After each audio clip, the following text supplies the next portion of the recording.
आज रोजी आपण प्रकाश पाटील टाले तसेच महादेव पुंडे यांच्या शेतावर एशियन सीड्सच्या कॉन्फिडन्स या सोयाबीन वाणाचा कार्यक्रम ठेवलेला आहे। सोबत आपल्यासोबत विक्रेते श्री गजानन पाटील टाले पण आहेत उपस्थित, शिवकृषी केंद्र भरतपूर। तर सुरुवातीला मी कंपनीची थोडीफार माहिती सांगतो। 1995 पासून बियाणे क्षेत्रात एशियन सीड्स काम करत आहे आणि मुख्य यांचे पिकं दोनच आहेत, सोयाबीन आणि गहू। पुढच्या वर्षी थोडंफार तूर, कापूस आणि मक्याचं पण आम्ही आता यावर्षी ट्रायल दिलेले आहेत, तर ते पण पुढच्या वर्षी थोड्या प्रमाणात येणार आहे आपल्याकडे। कंपनीचं 1995 पासून जी सुरू केलेली आहे त्यांनी, तर बियाणे क्षेत्रामध्ये गुणवत्ता यांनी टिकवून ठेवलेली आहे। याची उच्च गुणवत्ता असल्यामुळे बियाण्याला चांगली मागणी आहे। गजानन पाटील गेल्या 3 वर्षापासून एशियनचा बियाणे विकून राहिले आणि त्यांना आजपर्यंत तरी कुठल्याही प्रकारची अडचण आलेली आहे। प्रकाश पाटील आणि यांनी जे सोयाबीन लावलेलं आहे त्याची थोडीफार माहिती देतो। कॉन्फिडन्स हे जे वाण आहे हे 90 ते 100 दिवसात येणारं वाण आहे। याच्यामध्ये 3 ते 4 दाण्याच्या शेंगांचं प्रमाण भरपूर आहे आणि दाना वजनदार असल्यामुळे उत्पन्न पण चांगलं होते। तसेच येलो मोजॅक सारख्या रोगाला ही व्हेरायटी बळी पडत नाही। आता जे थोडंफार पिवळं झालेलं आहे तर याचा कालावधी जवळपास 85 दिवसाचा झालेला आहे, त्याच्यामुळे हे सोयाबीन थोडंफार पिवळ्या प्रमाणात पडलेलं आहे। तर आपण प्रकाश पाटील आणि महादेव भाऊ यांच्याकडूनच जाणून घेऊ त्या व्हेरायटीबद्दल।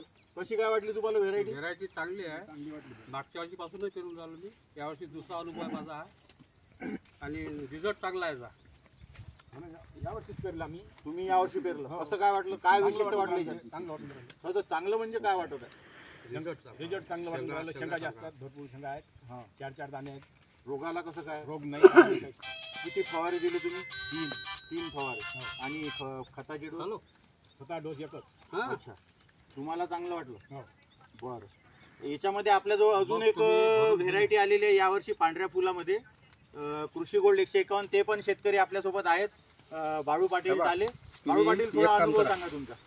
कोणा निंबा खाली आहे? असं 1 नंबर चांगलं वाटून राहिलं। मग जमा करून दिले ना। अच्छा, हो, आणि बागही भरपूर आहे त्याले। बरं, अजून काय विशिष्ट? किती फवारे झाले? 2 फवारे आणि खताचे डोस? आला का? एकच।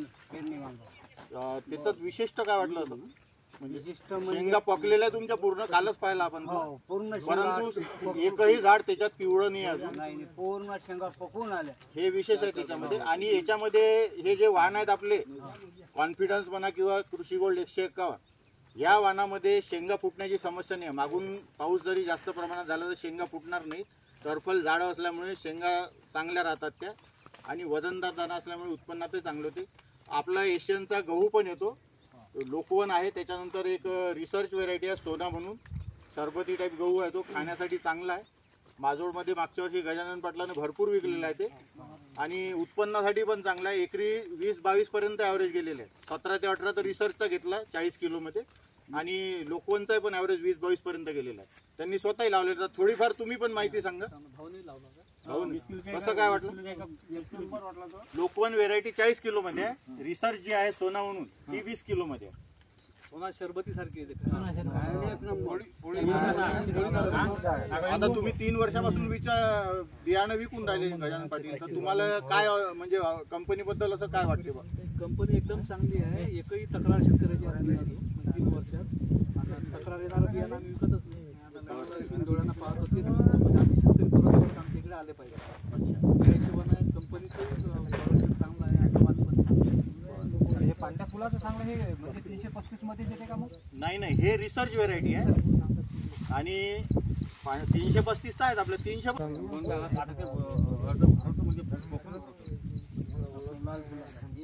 मग आता हे साधारणतः, आता हे आपले हे कॉम्प्युटर समजा साधारणतः एकरी